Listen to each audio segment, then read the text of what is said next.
I think everything's coming in place right now. We're playing the best basketball of the season at the right time, and trying to move up in the standings. What's that feel like in the locker room, around town? That's the main thing. Is it feels great in the locker room. It feels good to win. Not depressed all the time. Not going home angry. It's just a different feeling when you're winning than when you're losing. People really don't understand that you do take it home, don't you? I mean, when you're hurting and losing and not where you want to be, it affects every part of your life. Oh yeah, kids probably like me a lot more. Wife probably likes me a lot more.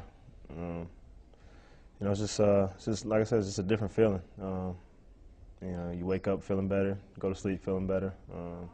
Winning takes pain away. Yeah, no doubt about that. Coach Sloan has said it's not really his job to motivate you. You've talked about the lack of energy sometimes. So, as now the franchise team leader, what can you do during this stretch on the road? Try to stay motivated. Try to keep everybody motivated. Come out aggressive every night, push the ball.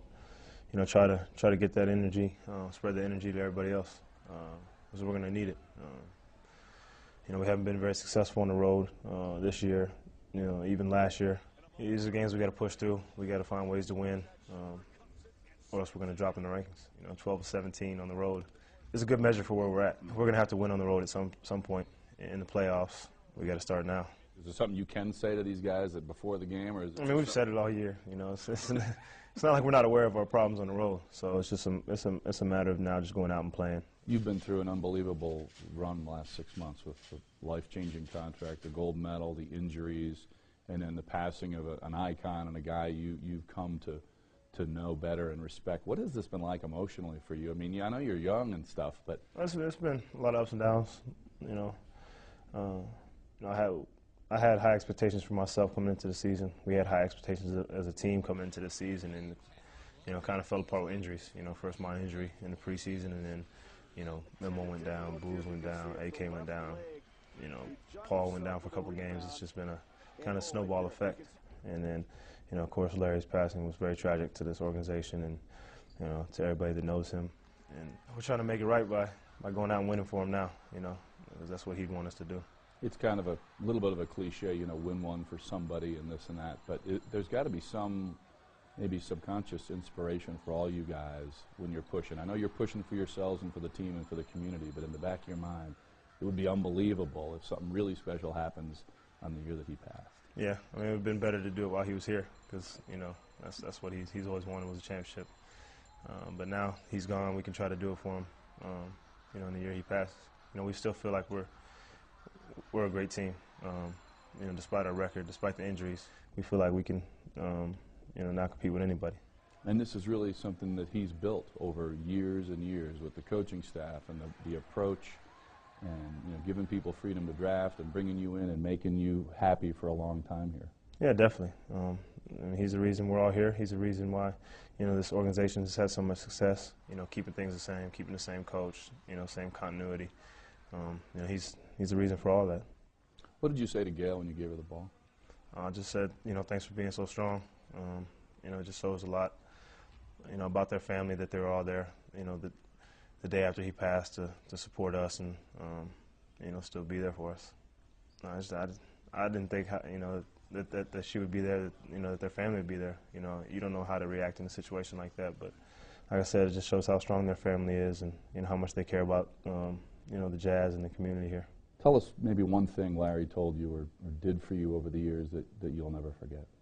I just think it was the countless times where, after a big game, big win, or even a loss, a tough loss, he'd come in the locker room and just tell me how much he appreciated having me here, and how glad he was that we he drafted me, and that makes you feel special. It makes you feel good about being in an organization where people really care about you, really want you there. Yeah, you look around the league, owners don't do that. No. No, I don't know. I've only played for one, so I guess I was lucky to play for such a good one. Williams controls the dribble, going up against Bosch, step back jumper. Got it. Take us through the mindset of your crossover, how long you've developed that, because we have some unbelievable highlights with, I got a list here. You got Kobe. Williams launches, hits. You got Ray Allen. Williams fires over Allen. What a shot by Deron Williams. Right between the eyes. Bellinelli the other night 4 or 5 times before you got Memo in the corner. Williams working against Villanelli. There's that killer crossover, not once but twice. Spinning, dish off, Memo, fall away at the post. Maybe the all-timer was Jason Terry on TNT. And just think, he got. Oh, wait, here you go. You want to see this. You want to see this. Watch his mouth. Watch his mouth. Look. Ow! Look. Oh, just crossover is something I use. I've always been a little deceptive. You know, in college I was a little chubby, so people didn't think I was fast and quick.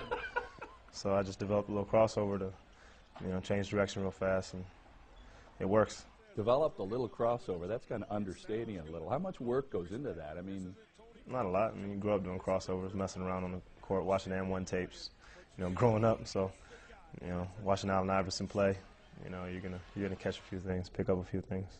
other things that the guys say to you on the bench or in the locker room, like on the Jason Terry or maybe the Bellinelli? I think Bellinelli, you put another couple in just for fun before you went to Memo, didn't you? I think more people on the other team say something to me than my team. They're used to it.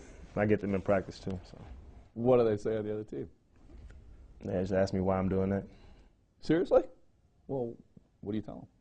Just playing. It's just me.